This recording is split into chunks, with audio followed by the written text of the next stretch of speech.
Fuerza, Venezuela amanece en unidad, porque la fuerza es la unión. La fuerza es la unión, la fuerza es la unión, te digo. Venga toda Venezuela a organizarse. La fuerza es la unión, la fuerza es la unión. Y a poner tu granito de arena, dale por Venezuela. Actívate, en la unión está la fuerza.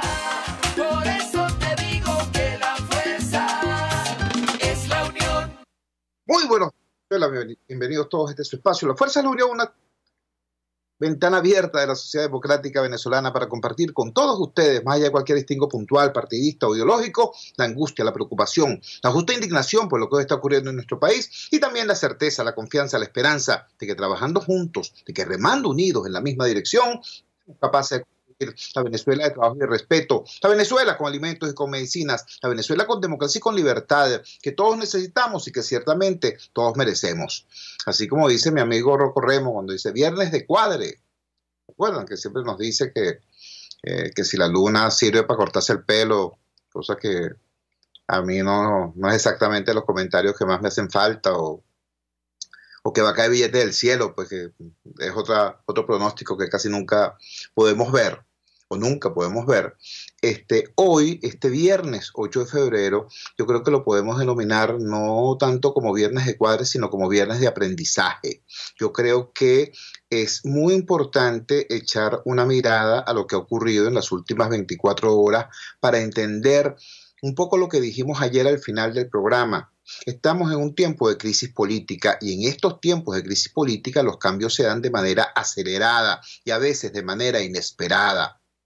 Ayer en este programa leemos un reporte de la BBC donde citaban extensamente a un político latinoamericano, a un líder de la izquierda latinoamericana, concretamente a un expresidente uruguayo, al señor Pepe Mujica, quien explicaba en profundidad que era pertinente, importante, urgente la convocatoria de una solución electoral al drama venezolano. Incluso Pepe Mujica utilizó una expresión dura. Dijo, si los Estados Unidos no ven otra posibilidad sino la intervención, van a intervenir. Así que la manera, planteaba Mujica, de impedir el desarrollo de la escalada militar, de la escalada militarista, impedir el desarrollo de un desenlace violento es promoviendo, urgiendo, acelerando la solución electoral. Repito, eso no lo dijo Aznar de España, no lo dijo ningún jefe del Partido Conservador de Colombia, no, lo dijo Pepe Mujica, el jefe de un muy importante sector de la izquierda uruguaya y a veces que ha jugado como contrafigura del mismo presidente Tabaré Vázquez. Bueno, ¿qué ocurrió ayer en Montevideo? Ocurrió algo muy importante. Para ayer estaba convocada una conferencia en Montevideo, Uruguay, del grupo de contacto organizado por la Unión Europea. El país anfitrión, Uruguay, había mostrado una conducta curiosa en relación al tema venezolano. Ellos habían tenido una suerte de no posición. Y como ustedes saben, en situaciones dilemáticas, optar por la no posición es de hecho estar a favor del opresor. Ese era un poco el sesgo de lo que estaba pasando con el gobierno de Uruguay. Incluso importantes políticos uruguayos de oposición y medios de comunicación del continente, entre ellos un portal venezolano muy importante, muy influyente, que es Armando.info, se dieron a tarea de investigar cuáles podrían ser los motivos de esa extraña posición del gobierno uruguayo, de esa extraña no posición del gobierno uruguayo, y encontraron que el hijo del propio presidente Tabaré Vázquez tenía unos negociados no exactamente claros con el gobierno de Maduro, negociado por un monto aproximado de unos 60 millones de dólares. Bueno, todo eso estaba en el conjunto de cosas que permitían entrever el cómo y el porqué de esa posición uruguaya. Recordemos también que para mucha gente fue preocupante el aparente contraste entre la postura del Parlamento Europeo, que aprobó por una mayoría abrumadora el reconocimiento de Juan Guaidó, y la postura más bien cauta, más bien cautelosa de los ministros de Relaciones Exteriores de la Unión Europea, que reunidos en Bucarest dijeron: no, chicos, vamos a crear un grupo de contacto para que a lo largo de 90 días explore de qué manera se promueve pues allí una solución política al conflicto. Muchos vieron un contraste muy grande entre la decisión del Parlamento Europeo y la aparente indecisión de los ministros de Relaciones Exteriores, es decir, del Ejecutivo Europeo. Bueno, ¿qué fue lo que ocurrió en términos reales? Bueno, la cascada de apoyos, de reconocimientos, 19 países europeos en fila reconociendo a Juan Guaidó como presidente interino, por un lado, y por otro lado se produce la reunión de Uruguay. El gobierno hizo fiesta con la reunión de Uruguay, el gobierno de Maduro, el grupo de Maduro. El grupo de Maduro, bueno, cantó loas y dijeron que eso era maravilloso y estupendo, porque eso, ellos pensaban que la reunión de Uruguay, y hay que decirlo, muchísima gente pensó, no solamente el régimen de Maduro, muchísima gente pensó que la reunión de Uruguay iba a ser simplemente para crear otro espacio, una suerte de mascarada, pues otra comparsa de falso diálogo para que Maduro ganara tiempo.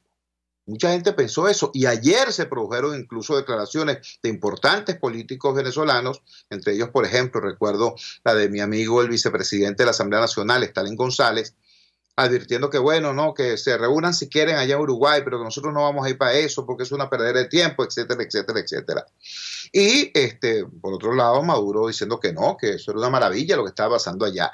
¿Qué fue lo que ocurrió en Uruguay?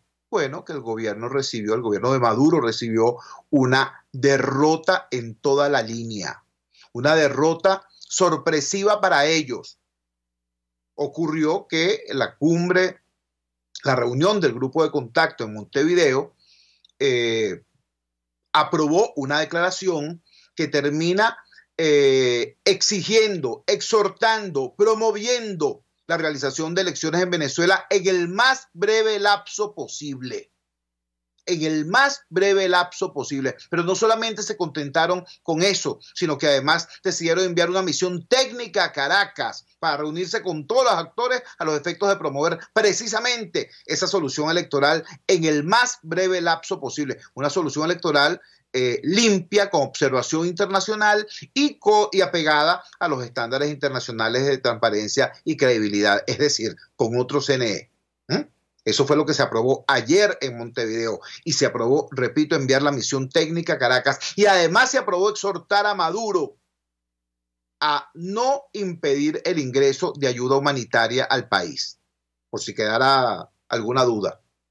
Fue, repito, esto que ocurrió en Montevideo, algo muy importante, sorpresivo, no solamente para el régimen, y bueno, que dejó fuera de balance a quienes sí habían acudido a esa reunión, básicamente a intentar hacerle coro al madurismo. Me refiero a los gobiernos de Bolivia y, desgraciadamente, al gobierno de López Obrador en México.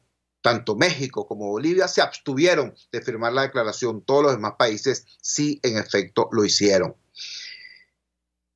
¿Qué implica esto? Desde el punto de vista de los pasos a dar a continuación. Bueno, yo creo que es demasiado importante que esa dirección política que tenemos ahora en Venezuela, que es coherente, que es asertiva, que es inclusiva y que tiene además fortaleza institucional, hoy la dirección política de la sociedad democrática venezolana es la Asamblea Nacional, el único poder público legítimo y reconocido en el país y en el mundo. Pero es muy importante que esa dirección política, encabezada por su junta directiva, por el vicepresidente Zambrano, por el vicepresidente González y por supuesto por el presidente de la Asamblea Nacional y presidente interino del país, Juan Guaidó, agarren todas estas nuevas realidades en la mano y procedan entonces a ponerle detalle a la ruta que ellos le han propuesto al país y que el país ha aceptado y ha asumido como el camino crítico para salir de esta situación. En eso estamos de acuerdo todos. ¿Cuáles son los 3 pasos de la ruta que nos propone Guaidó y la Asamblea Nacional? Primero, cese de la usurpación. Segundo, gobierno de transición. Tercero, elecciones libres. En eso estamos de acuerdo todos. Ahora, la cosa está avanzando tan rápido y los apoyos son tan abrumadores y el proceso de desmantelamiento del gobierno es también tan severo y tan rápido que es necesario ponerle carne a eso. Es necesario ponerle nombres, apellidos, mayores concreciones a todo eso. ¿A qué me refiero? Bueno, señores, ¿qué significa cese de la usurpación? Vamos a decirlo con claridad, pues. ¿Qué significa cese de la usurpación? Ah, bueno, que salga Maduro del poder. Más claro imposible. Que salga Maduro de Miraflores. Ok, ¿en qué términos se produce esa salida? ¿Estamos pidiéndole acaso a Maduro que capitule? ¿Estamos pidiéndole al madurismo que se rinda? Porque yo no he visto hasta ahora ninguna derrota en descampado del gobierno. Los he visto cercados, los he visto atosigados, los he visto limitados, los hemos visto absolutamente aislados en medio de una operación de pinzas, donde por un lado tienen el repudio masivo de la población venezolana y por otro lado el desconocimiento masivo también de la comunidad internacional. Así hemos visto al gobierno, pero el gobierno no está caído. El gobierno está ahí ejerciendo la única cosa que tiene, que es el poder de coacción. El poder de la violencia, el poder de las armas. Recuerden que este gobierno tiene en esa materia una situación sui generis en el continente. Ellos no solamente controlan la violencia legal, ellos no solamente controlan la violencia de las armas que están en manos de los soldados de la República. No, ellos además controlan la violencia ilegal, los grupos paramilitares, los llamados colectivos, las fuerzas irregulares, las alianzas que tienen con cosas como el FBL, el Frente Bolivariano de Liberación, e incluso con grupos extranjeros como el ELN, el Ejército de Liberación Nacional colombiano, amén de la tradicional relación histórica que han tenido con la FARC. Ellos tienen todo eso, repito, violencia legal y violencia ilegal. Así que el gobierno está cercado, está disminuido, está aislado, está derrotado políticamente, pero no está caído. Entonces, en esa circunstancia, ¿qué significa? ¿Cómo se aterriza? ¿Con qué se come el cese de la usurpación? Porque, repito, por la vía de decir, ah, mira, bueno, capitula, pues, ríndete, estás rodeado. Pareciera que por allí como que no es, por lo menos por ahora. Entonces, el cese de la usurpación, hay que explorar los caminos, hay que ver exactamente de qué manera se produce esa salida de Maduro del poder, en virtud de esta trágica situación que estamos viviendo. ¿A qué se le va a plantear al oficialismo, a algún actor o algunos actores dentro del oficialismo, un esquema que permita un gobierno de transición donde ellos tengan algún tipo de participación? Porque, por cierto, así son los gobiernos de transición. Así son. La transición es un proceso en el cual lo nuevo convive con lo viejo un tiempo prudencial. ¿Qué tan corto o qué tan largo es ese tiempo? Bueno, eso lo determinarán la habilidad en el ejercicio de la política de esos mismos actores. Pero eso es lo que es un periodo de transición. Entonces, ¿cómo se logra eso? ¿Cómo lograr una junta de transición donde estén elementos del viejo régimen, pero que estén de manera predominante y fundamental todos los actores que propician el cambio? ¿Cómo se logra eso? Simplemente con la política de micrófono. Tú hablas allá y yo hablo aquí. Tú me insultas desde el balcón de Miraflores y yo respondo desde las redes sociales. Así. Tú dices una grosería en la Avenida Bolívar y yo te respondo con una megamarcha en todo el país. Bueno, eso sirve para el debate político, pero ahora se trata de aterrizar en las concreciones. Entonces, en primer lugar eso, el tema del cese de la usurpación. ¿Cómo se come eso? ¿Cómo se produce efectivamente la salida de Maduro del poder sin que eso pase sencillamente por una capitulación que no se ve en el horizonte? ¿Mm?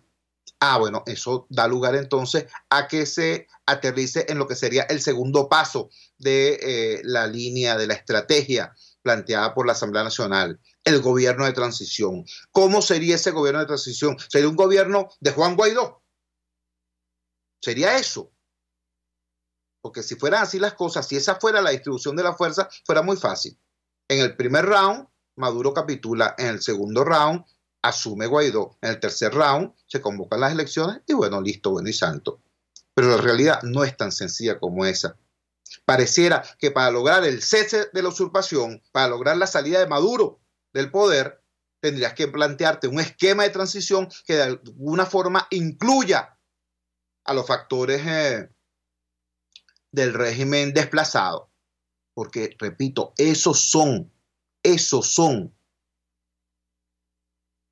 los complicados tonos claroscuros de todo proceso de transición. O tengo que recordarles que durante muchísimo tiempo, ya caída la dictadura de Pinochet en Chile, durante muchísimo tiempo, Pinochet se mantuvo como comandante en jefe del ejército, estando avanzando el proceso de democratización de ese país. Así son los procesos de transición. Entonces, sí se produce el tema, la salida, el cese de la usurpación, la salida de Maduro en este contexto del que estoy hablando. Y se produce una junta de transición, un gobierno de transición que en efecto esté en condiciones, primero, de sanear las instituciones, porque necesitamos claramente otro Consejo Nacional Electoral, pero no solamente el Consejo Nacional Electoral. ¿Qué va a pasar con el Tribunal Supremo de Justicia? ¿Qué va a pasar con el alto mando militar? Todo eso tiene que verlo precisamente un gobierno que esté conduciendo y construyendo al mismo tiempo el proceso de la transición a la democracia. Y entonces, solo entonces, se puede pensar en la convocatoria a elecciones libres, con un nuevo equilibrio. ¿Por qué hablo de un nuevo equilibrio? Bueno, chicos, porque es que si aquí todo esto está ocurriendo, no se produce como resultado de la capitulación del gobierno, ¿no?, o de una victoria militar sobre el gobierno, que tampoco se ve en el horizonte, está la amenaza de una intervención, pero incluso esa amenaza no vislumbra con claridad que lo que se vaya a producir aquí sea simplemente una suerte de paseo militar tipo Grenada o tipo Panamá. Son realidades distintas. Entonces, repito, si en lugar de aquellos escenarios signados por la violencia se produce un escenario signado por la política, se produce el cese de la usurpación, la salida de Maduro del poder para dar paso a un gobierno de transición donde estén presentes elementos del viejo régimen, pero sean mayoritarios y predominantes los elementos que promueven el cambio.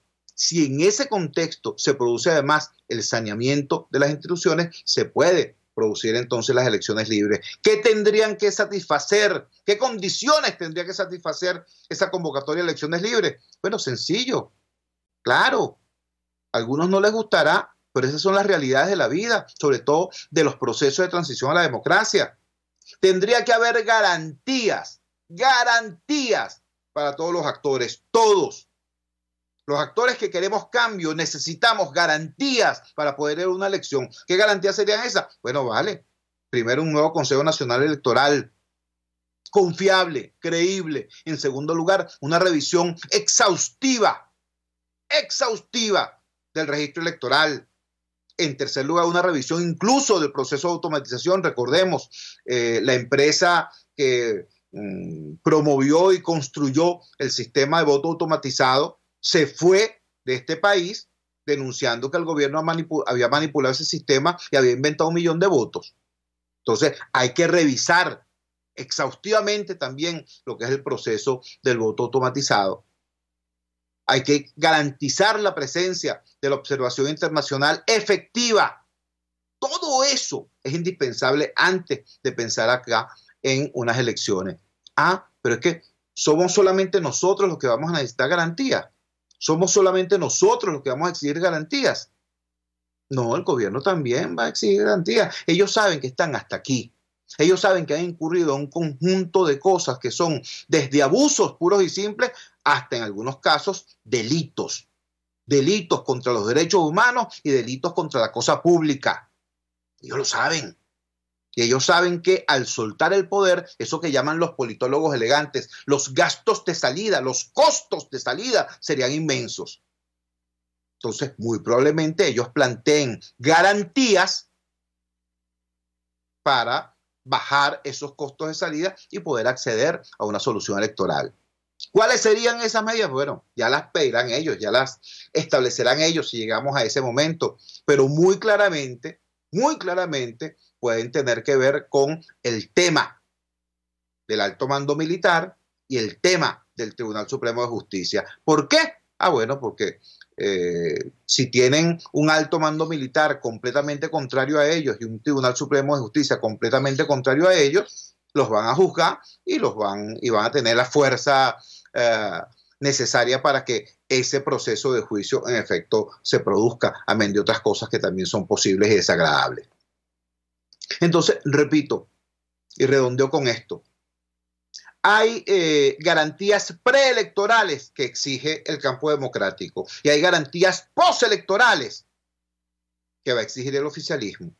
Si eso no se cubre, si eso no se construye, el escenario de las elecciones libres podría ser un escenario ficticio, fantasioso.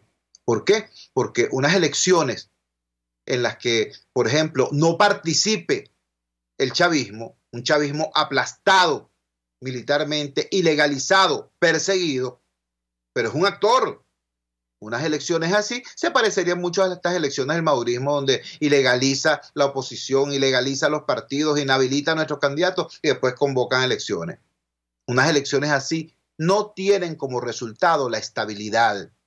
Unas elecciones así son parte de la crisis, es más, profundizan, agudizan la crisis, como ya lo está demostrando la agonía del madurismo. ¿Es eso lo que queremos para el futuro? No, ¿verdad? Bueno, entonces, repito, no solamente basta con enunciar una ruta, con ese enunciado todos estamos de acuerdo. Cese la usurpación, gobierno de transición y elecciones libres. Pero ya llegamos al punto en que hay que decir exactamente cómo se bate el cobre, cómo se aterriza, cómo se construye la condición política que permita en efecto la salida de Maduro del poder y la instalación de un gobierno de transición, de una junta de transición, de un equipo de transición que construya las garantías para todos a los efectos que podamos tener de verdad elecciones libres. Yo sé que este tipo de razonamientos no son de los que ganan aplausos cuando uno está en una barricada o en un templete. Yo sé.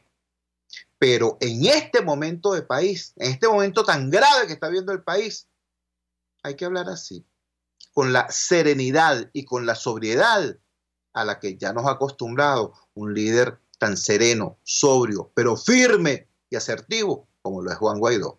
Por eso yo tengo esperanza. Vamos a la siguiente pausa comercial y ya regresamos con muchísimo más de La Fuerza. La fuerza es la unión. Usted escucha Unidad, la fuerza es la unión, con Chuo Torrealba por RCR 750 AM. Sintonícenos a través de Periscope, @RCR750, la radio que se ve. En RCR somos vanguardia.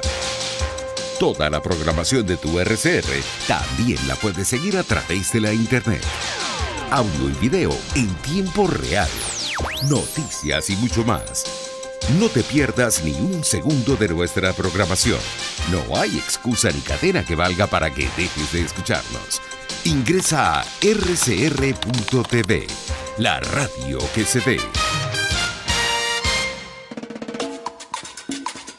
Opinión, ideas en debate. Usted escucha a Chuo Torrealba en Unidad, la fuerza es la unión, por RCR.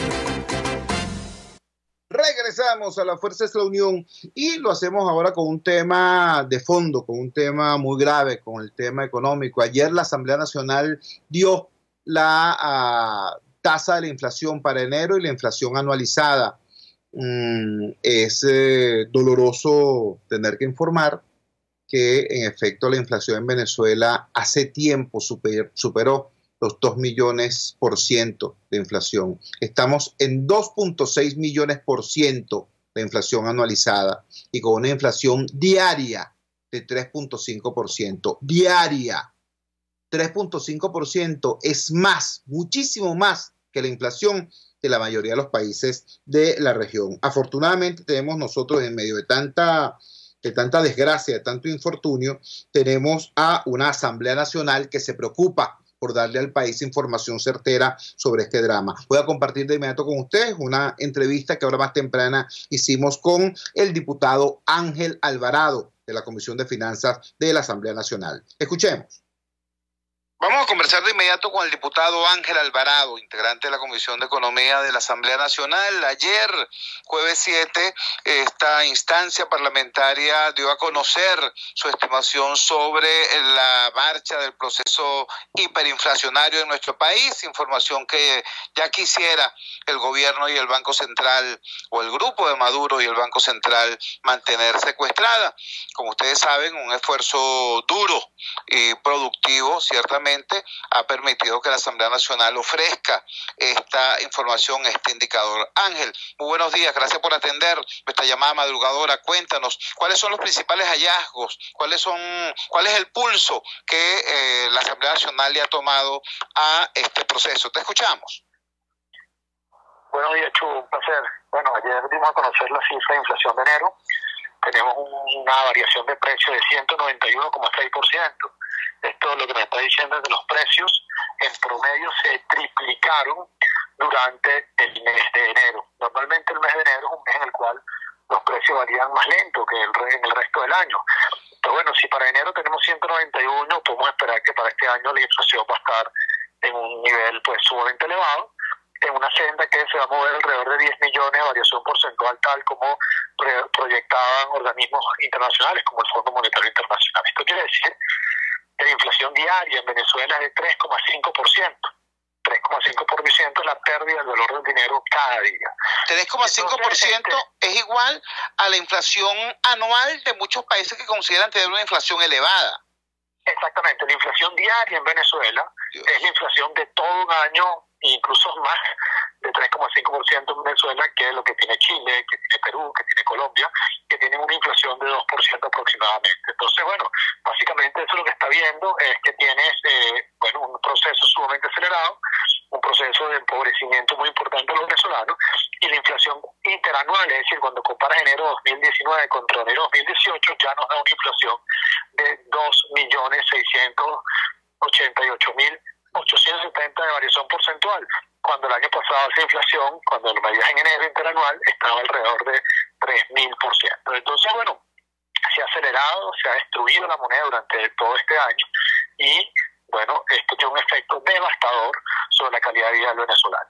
Estamos conversando con el diputado Ángel Alvarado de la Comisión de Finanzas de la Asamblea Nacional. Ángel, durante muchísimo tiempo el señor Mauro Moros ha intentado explicar el origen y el desarrollo de la espiral hiperinflacionaria, diciendo que la inflación es un fenómeno inducido y que ha sido inducido precisamente por la oposición y por lo que él llamaba el dólar criminal. En la actualidad está bastante claro que dos de los principales pilares del proceso de hiperinflación son el crecimiento desmesurado de la liquidez, de la impresión, ni siquiera impresión de dinero, sino la generación de dinero electrónico y el tema de la paridad cambiaria. Ahora tenemos que el dólar DICOM es más criminal que el llamado dólar criminal.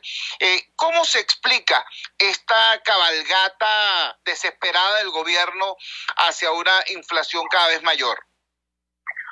Bueno, vamos a precisar, me parece muy interesante que el gobierno ahora es más criminal, porque el dólar del gobierno es más criminal que el dólar no oficial. Pero fíjate, durante el mes de enero la variación de la masa monetaria, de la liquidez, fue de 75%. Y alguien podría pensar, bueno, si la masa monetaria crece 75%, pues la inflación podría ser de 75%, y eso es cierto si la velocidad de circulación del dinero se mantiene, es decir, si las expectativas, la incertidumbre es estable, ¿no? Pero tenemos que durante el mes de enero la variación del tipo de cambio fue de 194%. Es decir, pues se parece mucho más la variación del tipo de cambio en inflación que la variación de la liquidez. Esto quiere decir pues que la inflación cabalgó sobre la variable de la devaluación, la depreciación del tipo de cambio no oficial. Y esto porque, bueno, empezando el año en enero, el tipo de cambio está alrededor de 700 bolívares por dólar y cerró alrededor de 2.800, 2.400 bolívares por dólar.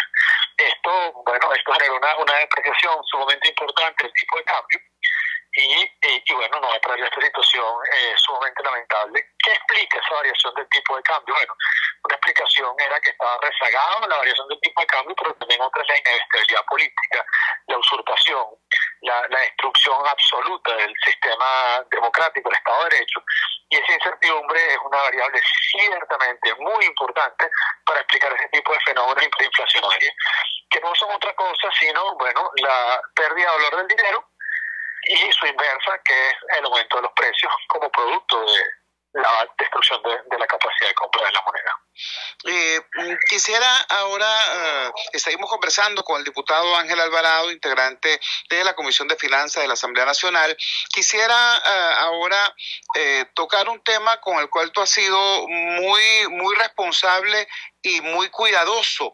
Recuerdo yo que cuando se produjo el anuncio por parte del Departamento de Estado de la Casa Blanca sobre las sanciones a PDVSA, tú te atuviste a lo que llamaste en ese momento enunciar una posición de principios y no caer en especulaciones consecuenciales. Sin embargo, ya han pasado unas cuantas semanas de la implantación de esas sanciones y muy probablemente en un lapso no mayor de 2 a 3 semanas, el impacto de esas sanciones será no solamente en los bolsillos de los enchufados o en las finanzas de los burócratas, sino también en la cotidianidad del ciudadano de a pie.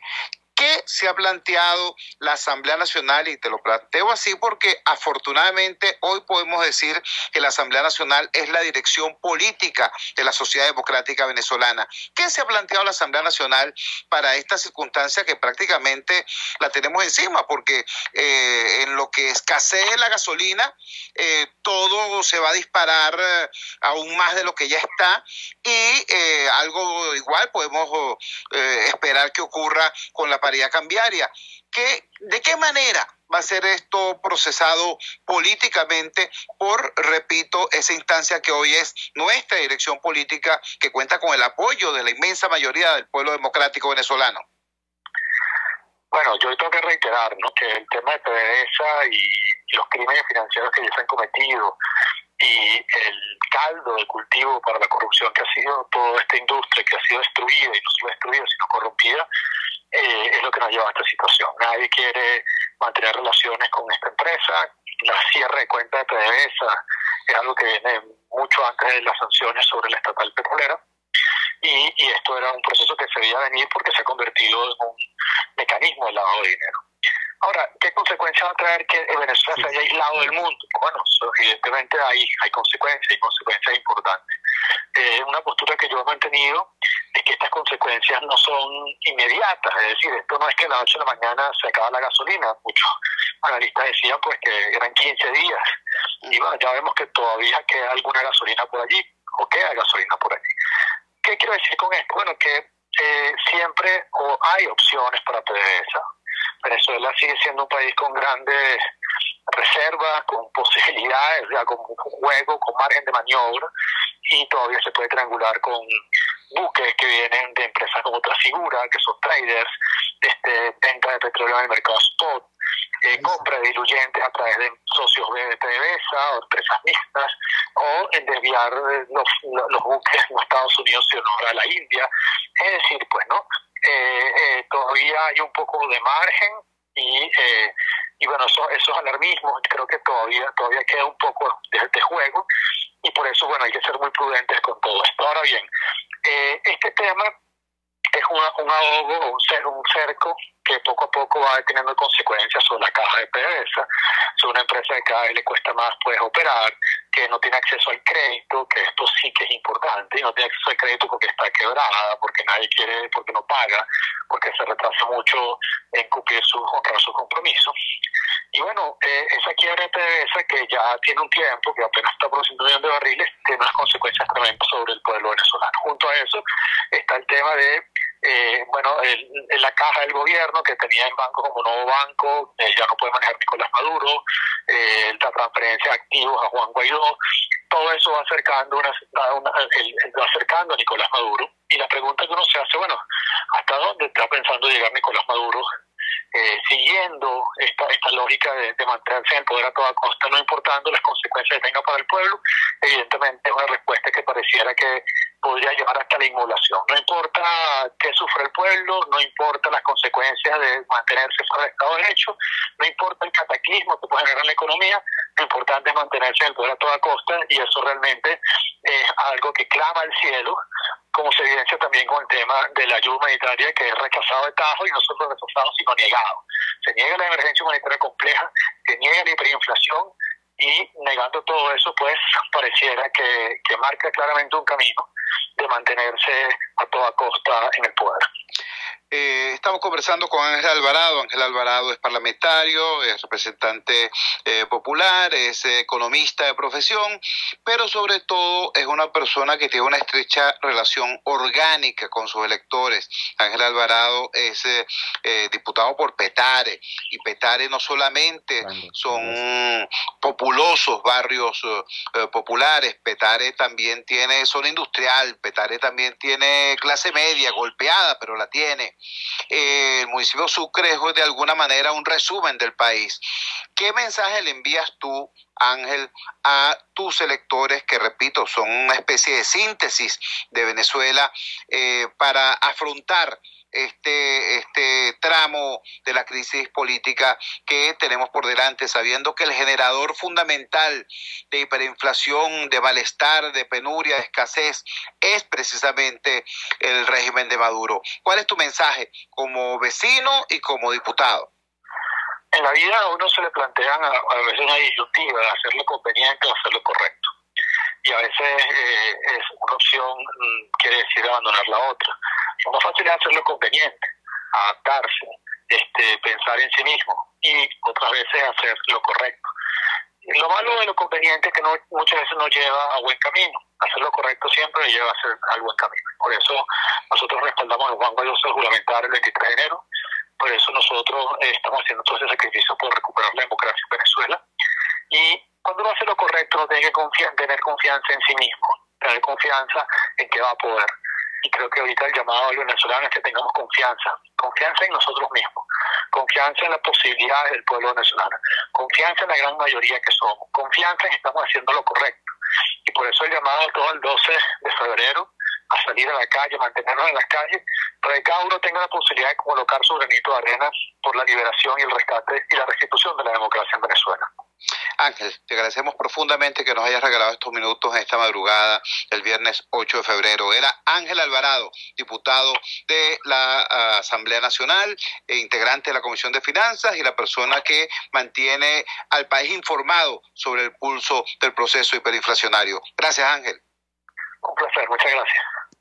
Con esta información dura pero cierta y este mensaje ético que nos envía el diputado Ángel Alvarado, vamos a la siguiente pausa comercial y ya regresamos con muchísimo más de La Fuerza. La fuerza es la unión. Les estamos presentando Unidad. La fuerza es la unión. Solo por RCR 750 AM. Puedes seguirnos en nuestras redes sociales. En Twitter, @RCR750. La radio que se ve. A mitad de tarde, disfrute de una amena tertulia, acompañada del análisis preciso del acontecer nacional e internacional. La Linterna, con Diego Bautista Urbaneta. Relájese al son de buena música, participe y forme parte de este espacio.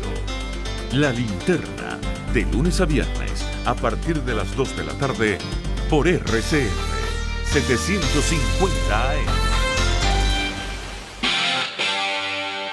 RCR 750 AM. Porque lo bueno une. En RCR somos vanguardia. Toda la programación de tu RCR también la puedes seguir a través de la internet. Audio y video en tiempo real. Noticias y mucho más. No te pierdas ni un segundo de nuestra programación. No hay excusa ni cadena que valga para que dejes de escucharnos.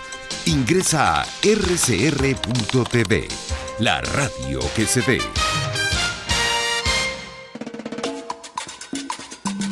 Les estamos presentando Unidad. La fuerza es la unión. Solo por RCR 750 AM. Regresamos a La fuerza es la unión y lo hacemos con una reflexión que quiero plantearles, proponerles sobre un especial carácter que ha tenido la rebelión popular desde enero 2019 hasta estos momentos. A diferencia de las protestas del año 2014, a diferencia de las protestas del año 2017, en el año 2019 las protestas tuvieron como escenario fundamentalmente los sectores populares. En realidad esto es un poquito antes. Recordemos que acá en agosto, septiembre, octubre se produjeron muy rudas protestas por parte de los trabajadores organizados contra lo que llamaron las tablas salariales de hambre del paquetazo de Maduro. Guayana estuvo tomada casi más de 84 días por la protesta obrera. Acá en Caracas se hizo sentir con mucha fuerza la protesta de los trabajadores del sector salud y así en muchos otros sitios, incluso los trabajadores petroleros en lugares como Falcón o Anzoátegui. Fueron protestas, repito, esencialmente laborales. Luego, en los meses de noviembre y diciembre, la protesta fue popular. Básicamente denuncia contra la estafa que significó el llamado clap navideño y concretamente el famoso tema aquel de la oferta de Maduro del pernil, una oferta electoral que luego se transformó en lo que siempre fue en esencia una estafa política a la ciudadanía. Bueno, toda esa protesta de agosto, septiembre, octubre, noviembre, diciembre del 2018 detona en enero del 2019 como una protesta popular, sí, pero ahora ya claramente política, una protesta popular demandando cambio político. Esa protesta ha sido muy duramente reprimida en los sectores populares, muy duramente reprimida, y desgraciadamente en estos sectores es más difícil el acceso, por ejemplo, de los medios de comunicación, y ahora hay menos medios de comunicación que en el año 14 y que en el año 17. Entonces se corre el riesgo de que las víctimas de la represión vuelvan a ser simplemente números y ya no nombres y apellidos, personas, caras, rostros con historias concretas. Vamos a hablar de una de esas historias concretas. Hay un ciudadano venezolano, un hermano nuestro, un muy humilde campesino, que en estos días de las protestas posteriores al 21 de enero, tuvo que salir a buscar una medicina. Él ni siquiera participaba activamente de la protesta que estaba ocurriendo en el Junquito, ¿no? Él vive en la zona rural, en un sector llamado Pericoco, en la zona rural del Junquito, y tuvo que salir a buscar una medicina porque tenía un familiar gravemente enfermo. Su tío tenía tuberculosis y estaba gravemente afectado. Lo agarraron preso. Lo agarraron preso y lo tiraron para el pote y está en una condición, pero terrible. Él y su familia, el tío que estaba enfermo ya murió. Él era el único sostén de hogar de esa familia, integrada por otras dos personas también de avanzada edad, bueno, que están hoy prácticamente viviendo de milagro gracias a la solidaridad de los vecinos. Tenemos en línea a Sofía de Pascuale. Sofía de Pascuale es una lideresa comunitaria y una lideresa del campo democrático allí, en el corazón de esa zona de agricultura periurbana, como lo es la parte agrícola del Junco y el Junquito. Sofía, gracias por atender nuestra llamada madrugadora. Danos el detalle. cómo se llama este compatriota, cuál es su situación, cómo es la situación de su grupo familiar, cuál es el sentido de la protesta que hoy se va a producir en el Junquito en solidaridad con este hermano nuestro. Te escuchamos. Muy buenos días, Chu, y buenos días a los radioescuchas de las Fuerzas de la Unión. Sí, efectivamente, Luis Miguel Rondón Oropesa, habitante del caserío, asentamiento campesino, zona popular, Pericoco Lenea. Se dedica a la agricultura y también trabaja en los fines de semana en una cachapera ubicada en el Junquito, La Popular. Este muchacho tiene las mejores referencias tanto de los trabajadores del pueblo del Junquito como de su comunidad Pericoco Lenea. De hecho, es una de las iniciativas que estamos tomando es recoger firmas de ambos sectores para poder ayudarlo. Él iba a buscar una medicina para su tío Antonio Aquilino Oropesa, quien sufría de tuberculosis cuando el 26 de enero, y había pasado ya el sector que estaba trancado, donde había mucha gente protestando, ya estaba caminando, que eso fue en el kilómetro 16 del Junquito, iba caminando ya con la medicina por el kilómetro 17, cuando pasó la Guardia Nacional y se lo llevó. Desde ese momento hasta ahora el muchacho está preso. Luis Miguel es un muchacho que sufre de asma crónica, sufre de gastritis, tiene una condición especial también. Ya nos contactaron, estuvimos hablando en el puesto de la Guardia Nacional del kilómetro 12, y bueno, tiene acusaciones de terrorismo, etcétera, etcétera, lo que le han hecho a todos nuestros muchachos, porque cabe destacar que estos muchachos de los sectores populares como Luis Miguel Rondón agarraron 17 jóvenes más en medio del FAES que allanó hogares, sembró terrorismo en toda la comunidad del kilómetro 16, kilómetro 12, kilómetro 14, a lo largo y ancho del pueblo del Junquito, agarrando jóvenes que inclusive no estaban inmersos en la protesta y que los tienen detenidos allá en el kilómetro 12.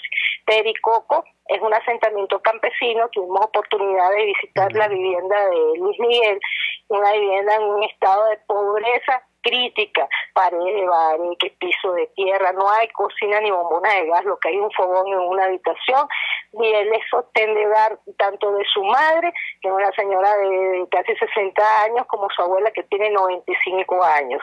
En el momento que llegamos al hogar hace 3 días, había acabado de fallecer el señor Antonio Aquilino Oropesa, agricultor de la zona, de 62 años de edad. Bueno, ese señor, hay que decirlo, murió de mengua, tuberculosis en pleno siglo XXI, a 30 kilómetros de la ciudad capital de Caracas, y todavía este desgobierno sigue impidiendo la ayuda humanitaria. Hay casos concretos de gente, de venezolanos, que se siguen muriendo día a día, niños y adultos que también pasan hambre y por falta de medicina, y lo que pedimos es que se termine de abrir ese canal humanitario. Esto es de verdad bien triste. Nosotros como vecinos, como comunidad, estamos pidiendo tanto la liberación de Luis Miguel Rondón como de esos otros muchachos que se encuentran detenidos, y en el caso particular de Luis Miguel ya hemos desarrollado varias iniciativas, y hoy vamos a estar en el kilómetro 20 del Junquito, en el estacionamiento de la panadería Pamir, haciendo una acción solidaria con él y su familia, recogiendo comida para poder seguir ayudando a esa madre y esa abuela que se quedaron más desprotegida aún, porque falta su hijo, quien era el único que les llevaba algo para que pudieran medio sobrevivir. Estamos conversando con Sofía de Pascuale, lideresa de la comunidad en el sector El Junco y El Junquito. Yo conocí de la mano de Sofía y de otros dirigentes comunitarios todo lo que es esta zona de agricultura periurbana. Son personas que trabajan la tierra, que producen alimentos, no solamente sin ayuda del Estado, sino a pesar del Estado. Estos campesinos nuestros allí tienen que sufrir no solamente la destrucción de la vialidad agrícola, no solamente es que les cuesta muchísimo meter las semillas o sacar la cosecha, es que además tienen que soportar la matraca inclemente, la extorsión inclemente, el ataque del AMPA, sí, pero también la extorsión de la policía. Todo eso yo lo vi allí, lo viví allí.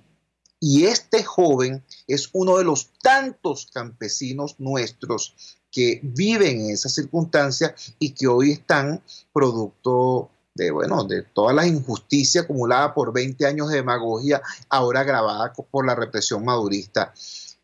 Señores del gobierno que se la pasan escuchando, grabando y transcribiendo este programa, quiero decirles que están agrediendo una vez más a una humilde familia chavista. Dentro de las fotografías que me enviaron de la casa humilde de este joven, donde murió, donde estuvo el lecho de muerte de su tío, en medio de tanta miseria, en medio de tanto abandono, en una pared destacaba dos mustias y arrugadas fotografías, una de Simón Bolívar, otra de Hugo Chávez. Bueno, a esa familia chavista no solamente le dejaron morir de mengua a un integrante, sino que al otro, al único sostén de hogar, lo pusieron preso. Sepa eso, tenga eso en su cerebro, porque yo creo que no se le puede decir conciencia al señor Maduro Moros y demás represores del pueblo. Por favor, Sofía, repítenos el nombre del compatriota que está en esta situación y danos los detalles de esta acción de solidaridad que van a tener en el día de hoy. Te escuchamos. Muy bien, Chugo. Luis Miguel Rondón Oropesa. Luis Miguel Rondón Oropesa, que se encuentra detenido en el kilómetro 12 del Junquito. Cuando conversamos con los funcionarios en el sitio, nos dijeron que estaban esperando 45 días que se pronuncie la fiscal. O sea, no nos quisieron dar más detalles y bueno, esa es la situación con respecto al joven, la grave situación que tenemos. La acción solidaria la vamos a tener en el día de hoy en el kilómetro 20 del Junquito, el estacionamiento de Pamil. Le decimos a todos los vecinos, ya lo hemos difundido por redes y en el cara a cara de cada uno de nosotros aquí en estas comunidades, algo de comida que se pueda llevar, aunque sea un poquito, una colaboración para poder seguir surtiendo a esta madre y a esta abuela que se encuentran solas y desamparadas en esta crisis terrible que estamos padeciendo, tanto política, económica como social, en los sectores populares fundamentalmente. Gracias, Sofía. Hecho esta denuncia, este planteamiento, yo nuevamente hago pues un llamado lleno de admiración también por lo que ha sido el trabajo tan consecuente, tan consistente de los diversos voluntariados jurídicos de apoyo a la ciudadanía, en primer lugar a los amigos del Foro Penal Venezolano, unos profesionales de primera al servicio de todo el país y especialmente de las víctimas de la represión. También quiero hacer un público llamado y reconocimiento al grupo de abogados que trabaja en el equipo de la diputada Delsa Solórzano. También quiero llamar al grupo de abogados que trabaja en el equipo de la diputada Forero. Se les espera ya en Junquito. Se les espera en Junquito porque estos son los venezolanos más olvidados dentro de todo, más las víctimas de la represión más deprimidas, más sí, olvidadas es la palabra exacta. Entonces no permitamos que ocurra eso y vamos a asistirlos. Terminamos nuestro programa de hoy recordándoles que hoy a las 3:30 se va a producir la cremación del cadáver de Pablo Antillano, de los restos mortales de Pablo Antillano. Pablo Antillano es un nombre que sin conocerlo no se explica lo que es la historia del periodismo cultural en las últimas décadas en nuestro país. Fue maestro de generaciones de periodistas, fue constructor de un nuevo enfoque de lo que es el periodismo en general y en concreto el periodismo cultural, politólogo, comunicador, docente universitario, pero sobre todo, un príncipe de la amistad, un caballero de las letras. Se nos fue Pablo Antillano y se nos fue, hay que decirlo, víctima de una terrible enfermedad, pero también víctima de este desastre país donde encontrar medicamento, terapia, quimioterapia es prácticamente misión imposible. Pablo Antillano se nos fue. Desde ayer están siendo velados sus restos en La Guairita. Hoy a las 3:30 es la cremación. Allí estaremos, sus amigos. Trabajamos para ustedes. En la dirección general de la emisora, Jaime Nestares. Al frente de los controles estuvo César Arteaga. Habló para ustedes su amigo, comunicador popular, activista social, ciudadano en lucha por la democracia y por la libertad, Jesús Chuo Torrealba. Ahora más que nunca, fuerza, Venezuela, porque la fuerza es la unión. RCR presentó Unidad, la fuerza es la unión, con Chuo Torrealba, solo por RCR 750 AM.